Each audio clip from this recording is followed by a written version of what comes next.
The rain hammered against the floor-to-ceiling windows of Diana Vale's corner office as she stared at the divorce papers scattered across her mahogany desk. At 32, she had built herself into one of the most successful marketing executives in the city, but tonight all of that felt meaningless. The elegant office that once represented her achievements now felt like a prison of memories. Diana's phone buzzed with another message from her ex-husband, Marcus, but she couldn't bring herself to read it. 3 months had passed since she discovered his affair with Rebecca, her former business partner and closest friend. The betrayal cut deeper than any knife could. Rebecca had been the maid of honor at their wedding, the woman Diana had trusted with her deepest secrets and biggest dreams. Now they were building a life together while Diana sat alone, picking up the pieces of her shattered world. The clock on her desk read 8:47 p.m. Most of her colleagues had gone home hours ago, but Diana couldn't face returning to her empty apartment. The silence there was deafening, filled with ghosts of laughter and promises that would never be fulfilled.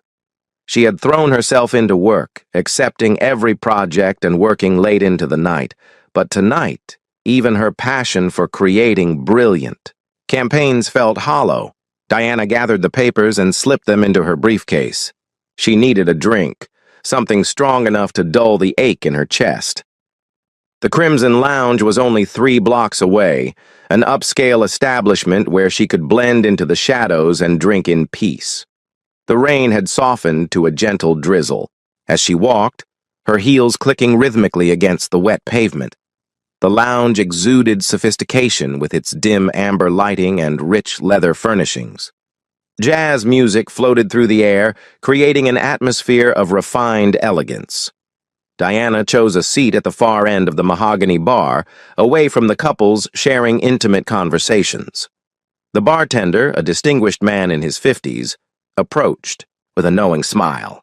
"What can I get you tonight, miss?" "Whiskey neat. Make it a double." She had barely taken her first sip when a deep voice spoke from beside her. "Rough day at the office?" Diana turned to find herself looking into the most striking pair of green eyes she had ever seen. The man was tall and broad-shouldered, wearing an impeccably tailored charcoal suit that probably cost more than most people's monthly salary. His dark hair was slightly tousled, as if he had been running his fingers through it, and there was something magnetic about his presence that made her pulse quicken. "Something like that," Diana replied, taking another sip of her whiskey. The burn felt good against her throat. "Adrian Cross," he said, extending his hand. Diana nearly choked on her drink. Everyone in the business world knew that name. Adrian. Cross was the enigmatic billionaire who had built Cross Industries from nothing into a tech empire worth billions. He was notoriously private, rarely appearing in public, and never giving interviews. "Diana Vale," she managed, shaking his hand. His touch sent an unexpected jolt of electricity through her. "The Diana Vale. I've heard about your work with the Harrison campaign. Brilliant strategy." Despite her emotional state, Diana felt a flutter of pride. "You know my work?" Adrian signaled the bartender for another round. "I make it my business to know talented people. Your campaign increased their market share by 40% in 6 months. That kind of innovation doesn't go unnoticed." For the first time in months, Diana felt genuinely appreciated for her professional accomplishments rather than pitied for her personal failures. "What brings a tech mogul to a place like this on a Tuesday night?" Adrian's smile held a hint of sadness. "Same as you, I imagine. Sometimes success doesn't fill all the empty spaces in your life." They talked for hours, the conversation flowing as smoothly as the expensive whiskey Adrian ordered. Diana found herself sharing things she had never told anyone, not even Rebecca. She spoke about her dreams of starting her own agency, her fear of taking risks, and the crushing disappointment of her marriage's failure. Adrian listened intently, occasionally sharing glimpses of his own struggles with the isolation that came with immense wealth and responsibility. "You know what I find fascinating about successful people?" Adrian said, leaning closer. "We're all running from something, but we convince ourselves we're running toward something better. "And what are you running from?" Diana asked, surprised by her own boldness. Adrian's eyes darkened. "The same thing you are. The fear that maybe we're not as strong as everyone thinks we are." The vulnerability in his voice touched something deep inside Diana. Here was a man who had everything money could buy, yet he seemed as lost as she felt. The attraction between them was undeniable, crackling in the air like electricity before a storm. "I should go," Diana said, though every fiber of her being wanted to stay. "Should and want are two very different things," Adrian replied softly. "What do you want, Diana?" The question hung in the air between them, loaded with possibility and danger. Diana looked into his eyes and saw her own longing reflected back at her. For months, she had felt numb, going through the motions of living, without truly feeling alive. But sitting here with Adrian, she felt something awakening inside her. Something she thought Marcus had killed forever.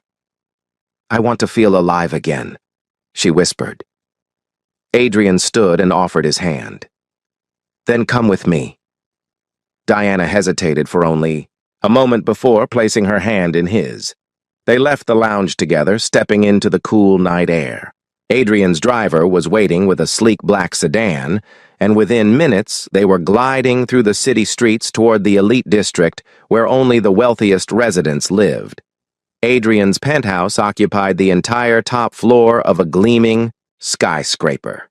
The elevator ride felt eternal, charged with anticipation and nervous energy. When the doors opened, Diana gasped. The space was breathtaking, with floor-to-ceiling windows offering a panoramic view of the city lights. Modern art adorned the walls, and every piece of furniture looked like it belonged in a design magazine. "This is incredible," Diana breathed, walking toward the windows. "It's just a place," Adrian said, moving to stand behind her. "It's the company that makes it special." Diana could feel the heat of his body, smell his intoxicating cologne. When she turned to face him, the space between them seemed to disappear. His hands cupped her face gently, thumbs tracing her cheekbones. "Are you sure about this?" he asked, his voice barely above a whisper. Instead of answering with words, Diana rose on her toes and pressed her lips to his. The kiss was electric, igniting something primal and desperate inside both of them. Months of pain and loneliness poured out as they lost themselves in each other, finding solace and passion in the most unexpected place. They made love with an intensity that surprised them both, as if they were trying to heal each other's wounded souls through touch and whispered promises. Adrian was gentle yet passionate, attentive to her every response, making Diana feel cherished in a way she had never experienced before. Afterward, they lay entwined on his massive bed, watching the city lights twinkle below. Diana felt a peace she hadn't known was possible, her head resting on Adrian's chest as his fingers traced lazy patterns on her bare shoulder. "What happens now?"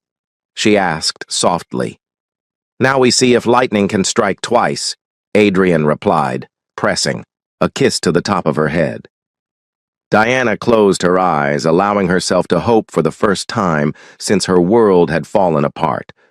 Maybe this was her chance at a new beginning, a fresh start with someone who understood the cost of success and the value of genuine connection. As sleep claimed her, she felt safer and more content than she had in years, unaware that this night would change the trajectory of her entire life. Diana woke to the gentle warmth of sunlight streaming through massive windows and the intoxicating scent of freshly brewed coffee. For a moment, she forgot where she was. Then the events of the previous night came flooding back. She was in Adrian, Cross's penthouse, wrapped in silk sheets that probably cost more than her monthly rent. The sound of movement in the kitchen drew her attention.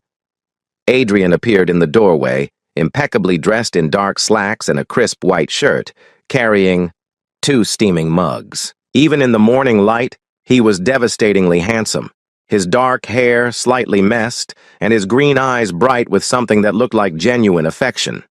"Good morning, beautiful," he said, settling beside her on the bed and offering her a mug. "I wasn't sure how you liked your coffee." "Black is perfect," Diana replied, accepting the mug gratefully.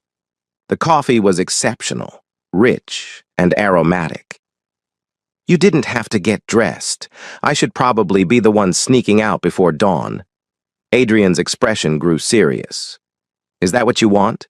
To sneak out and pretend this never happened?" Diana studied his face, searching for any sign that this was just another conquest for him.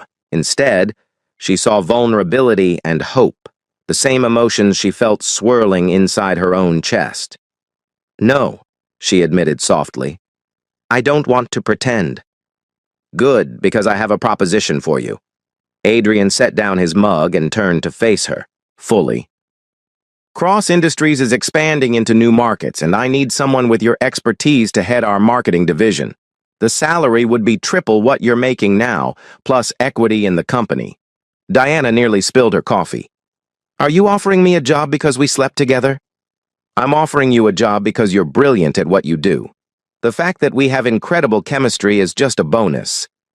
Adrian's smile was both charming and sincere. "Think about it, Diana. No more working for people who don't appreciate your talent.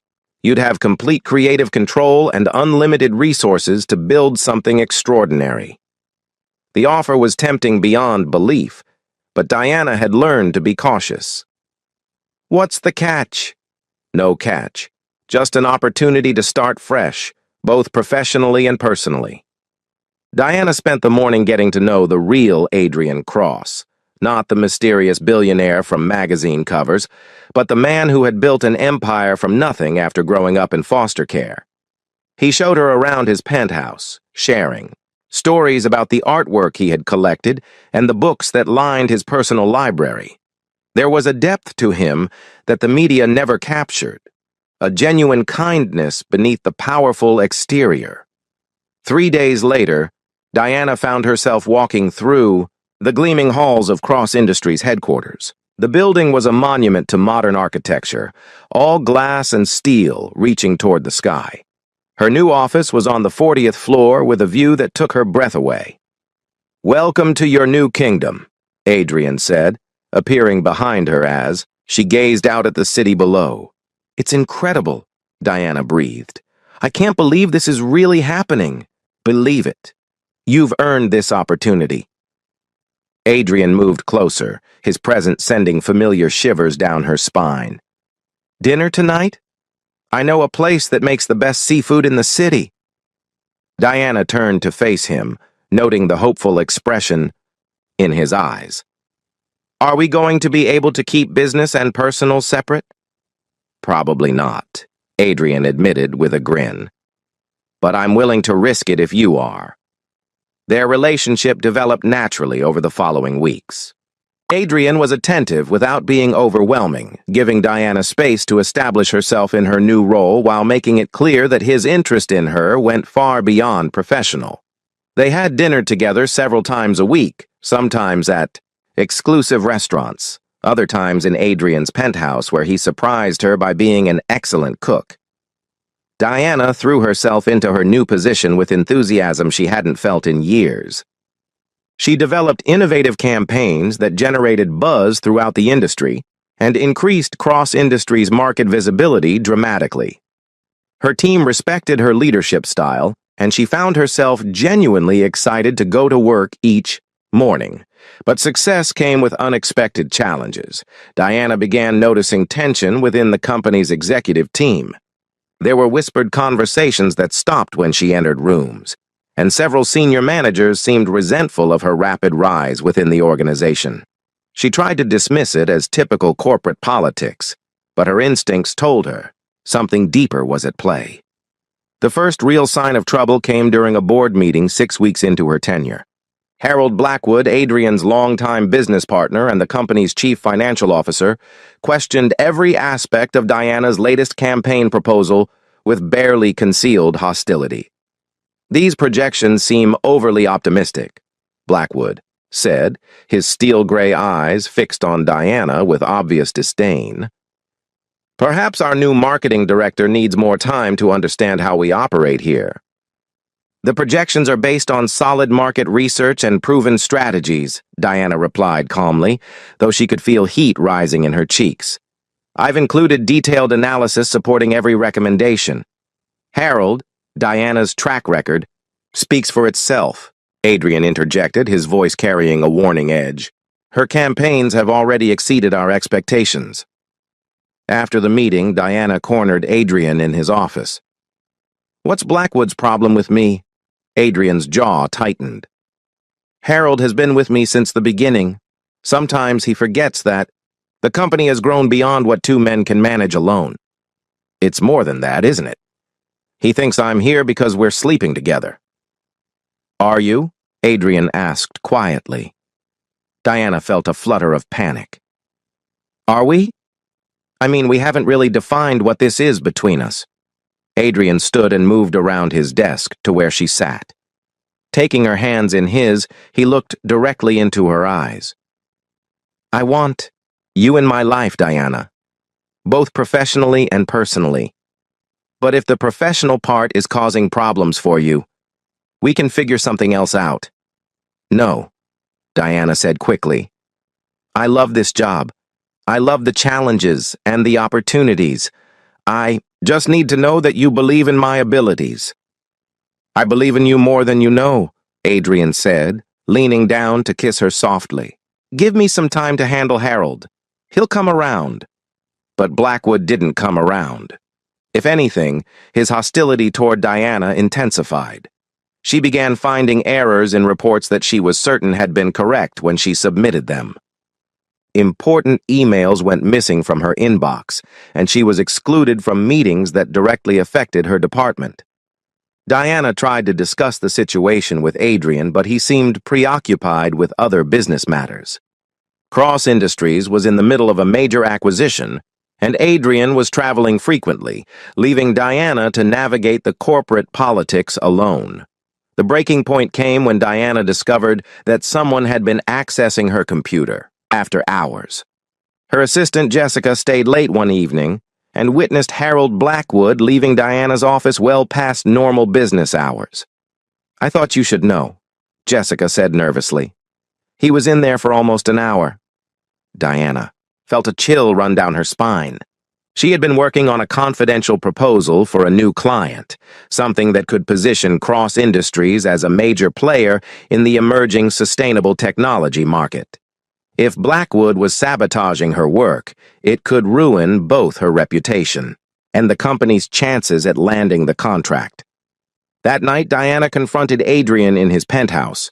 He was standing on the balcony looking out at the city lights with a glass of wine in his hand. Even from behind, she could see the tension in his shoulders. We need to talk, Diana said, joining him on the balcony. Adrian turned, and Diana was shocked by the exhaustion in his eyes. Is this about Harold? Because I'm handling it. Are you? Because he was in my office tonight going through my files. Adrian, I think he's actively trying to sabotage me. Adrian's expression darkened. That's a serious accusation. It's a serious situation. I think Harold sees me as a threat, not just to his position, but to his relationship with you. Harold and I built this company together. He's like family to me. And what am I? Diana asked, her voice barely above a whisper. Adrian set down his wine glass and pulled her into his arms. You're everything, he said fiercely. You're my future, my chance at happiness. But Harold, it's complicated. Then uncomplicate it, Diana said. Because I won't let anyone destroy what we're building, professionally or personally. Adrian was quiet for a long moment, his arms tightening around her. There are things about my past, about how I built this company, that I haven't told you. Things that Harold knows. Diana pulled back to look at him. What kind of things? The kind that could destroy everything if they came to light. Harold's been my protection against that, but lately, he's been using it as leverage to maintain his power within the company. Fear crept into Diana's chest. Adrian, what did you do? Nothing illegal. he said quickly. But some of my early business practices weren't entirely ethical. I was young and desperate to succeed. Harold helped me cover up some questionable decisions, and now he thinks that gives him the right to control how I run my company and who I have in my life. Diana felt the foundation of their relationship shifting beneath her feet. Are you saying he's blackmailing you? I'm saying that leaving the past buried has been easier than dealing with the consequences, but I can't let him drive you away. I won't. They stood together on the balcony, the weight of Adrian's confession hanging between them. Diana realized that their relationship had just become infinitely more complicated, but she also knew that she was falling in love with this complex, troubled man who had given her a second chance at life. What do we do now? She asked. Now we fight, Adrian said, his voice filled with determination. Together. The next morning brought an unexpected crisis that would test everything Diana and Adrian had built together. Diana arrived at the office to find security guards at her desk and Harold Blackwood standing in her office with a satisfied smirk on his face. Ms. Vale, please gather your personal belongings, one of the security guards said. You're being terminated effective immediately. Diana's blood ran cold. On whose authority? Mine, Blackwood said, stepping forward with a folder in his hands. We've conducted an internal investigation and discovered that you've been selling company secrets to our competitors. That's impossible, Diana said, her voice steady despite the panic rising in her chest. I would never do such a thing. The evidence suggests otherwise. Blackwood opened the folder and spread several documents across her desk. These emails show you've been in contact with representatives from Morrison Tech, sharing confidential information about our upcoming product launches. Diana stared at the documents in shock. The emails looked authentic, bearing her digital signature and sent from her company account, but she had never written them. These are fabricated, she said firmly. Someone has set me up. Security footage. Shows you working late on the nights these emails were sent, Blackwood continued. I'm afraid the evidence is quite damning. Where is Adrian? Diana demanded. I want to speak with him immediately. Mr. Cross is in Singapore on business. He's been informed of the situation and agrees that your immediate termination is necessary to protect the company's interests. Diana felt as if she had been punched in the stomach. Adrian hadn't even given her a chance to defend herself. After everything they had shared, all the promises about fighting together, he had abandoned her at the first sign of trouble. I need to call him, Diana said, reaching for her phone. That won't be necessary, Blackwood said smoothly. Your access to all company communications has been revoked. Security will escort you from the building. Diana gathered her few personal belongings in a daze, her mind racing as she tried to process what was happening. The other employees watched, in uncomfortable silence as she was marched through the office like a common criminal. The elevator ride to the ground floor felt endless, each floor marking another step away from the life she had started to build. Once outside, Diana immediately tried calling Adrian, but her calls went straight to voicemail. She tried his personal assistant, his direct office line, even the main company switchboard, but no one would put her through. It was as if she had been completely erased from his life in the span of a single morning. For 3 days, Diana remained in her apartment, alternating between rage and heartbreak. She had been so stupid to trust again, to believe that someone like Adrian Cross could genuinely care about someone like her. The fairy tale had ended, and she was back to facing the harsh reality of her life alone. On the 4th day, Diana forced herself to shower, dress professionally, and begin the humiliating process of job hunting. Her reputation in the industry had been destroyed overnight. Word of her alleged corporate espionage had spread quickly, and no reputable company would consider hiring her. She was sitting in a coffee shop, laptop open as she searched job boards, when someone slid into the seat across from her. Diana looked up to find a woman about her own age, with short auburn hair and intelligent brown eyes. Diana Vale? The woman asked. My name is Vanessa Chen, and I think you're in serious trouble, I'm sorry, do I know you? I'm an investigative journalist with the Financial Tribune. I've been investigating Cross Industries for the past 6 months, and I believe you've been set up. Diana closed her laptop. I'm not interested in talking to reporters. What if I told you that you're not the first person Harold Blackwood has done this to? What if I told you that there have been 3 other executives who posed a threat to his position within the company, and all of them were destroyed by manufactured scandals? Despite herself, Diana was intrigued. What kind of scandals? Vanessa pulled out a tablet and showed Diana several news articles. Thomas Green, former head of product development, accused of stealing patent designs. Sarah Kim, former chief technology officer, accused of embezzling research and development funds. James Morrison, former VP of operations, accused of accepting bribes from suppliers. All of them had their careers destroyed, and all of them insisted they were innocent. But none of them fought back. They tried, but Blackwood is very good at covering his tracks. He has connections throughout the industry and enough influence to make sure his version of events becomes the accepted truth. Diana studied the articles, seeing disturbing parallels to her own situation. Why are you telling me this? Because I think you might be different. You're not just another executive Blackwood wanted to eliminate. You're the woman Adrian Cross fell in love with, and that makes you dangerous in ways you don't even realize. Adrian doesn't love me, Diana said bitterly. If he did, he wouldn't have let this happen. What if he doesn't know what really happened? What if Blackwood presented him with evidence that was so convincing? He had no choice but to believe it. Diana felt a flicker of hope, quickly followed by skepticism. Then why hasn't he returned my calls? Maybe because he's being manipulated just as much as you are. Vanessa spent the next hour showing Diana evidence of Harold Blackwood's pattern of corporate manipulation. The man had been systematically removing anyone who threatened his position within Cross Industries, using his access to company systems and his relationship with Adrian to manufacture evidence against his targets. I can't prove any of this yet, Vanessa admitted. But with your help, I might be able to expose what he's been doing. What kind of help? You still have friends within the company, people who believe in your innocence. If we can gather enough evidence to prove that Blackwood has been manipulating company records and fabricating evidence, we can not only clear your name, but expose him for what he really is. Diana thought about Jessica, her former assistant, and several other colleagues who had seemed genuinely shocked by the allegations against her.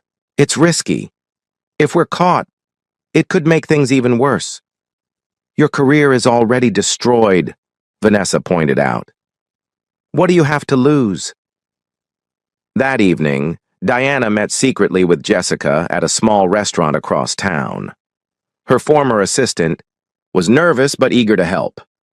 I never believed those accusations for a second, Jessica said. You're the most ethical person I've ever worked with, but Ms. Vale, there's something else you should know.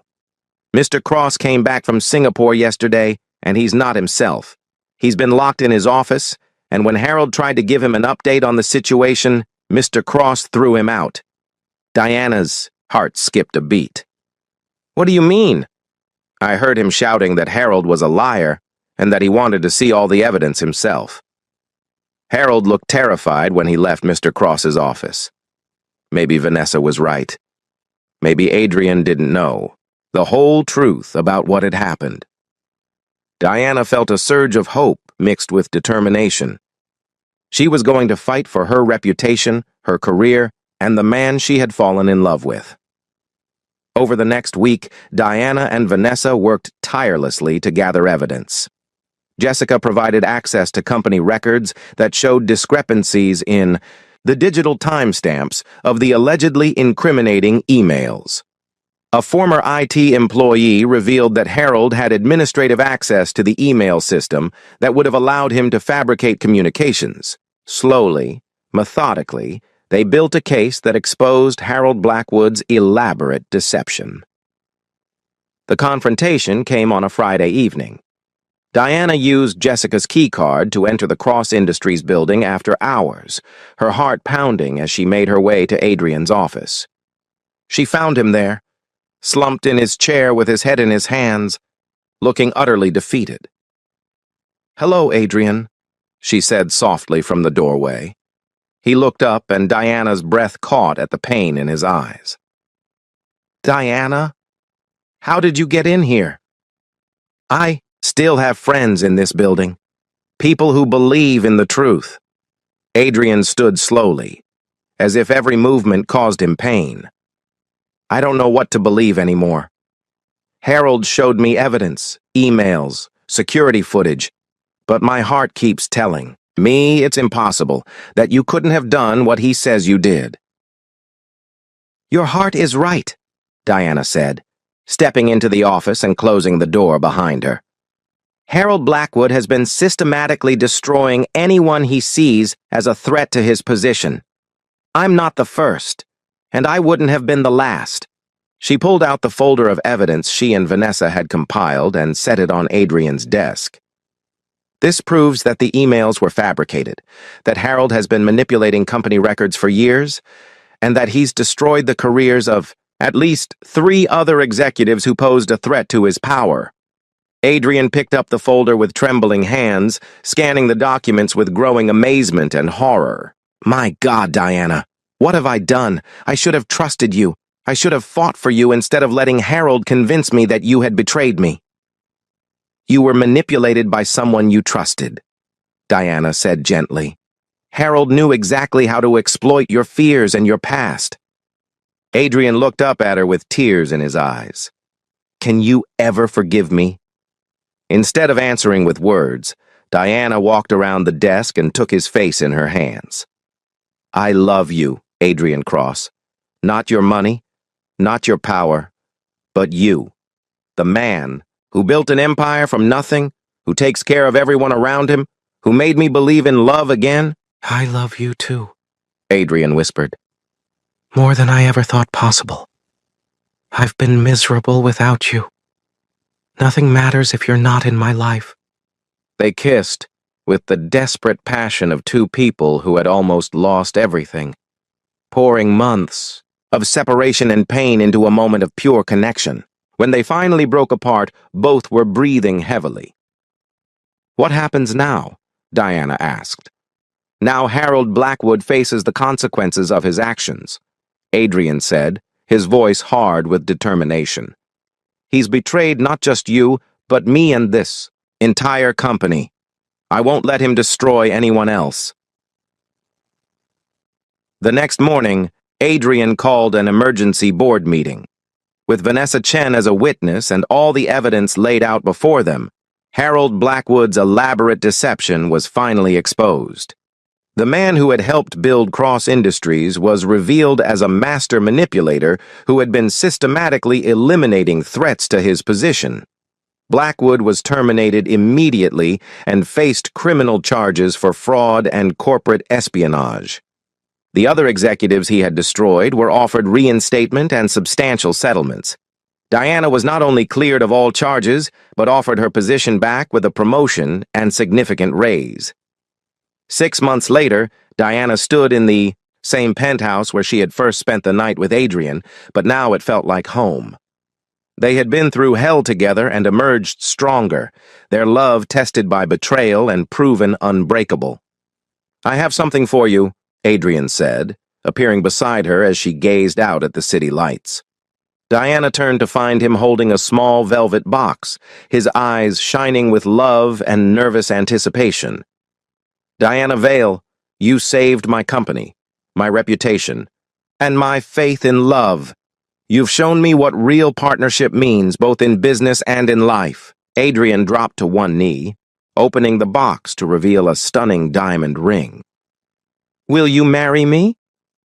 Through tears of joy, Diana whispered, "Yes." Their wedding 6 months later was a celebration of love triumphing over adversity.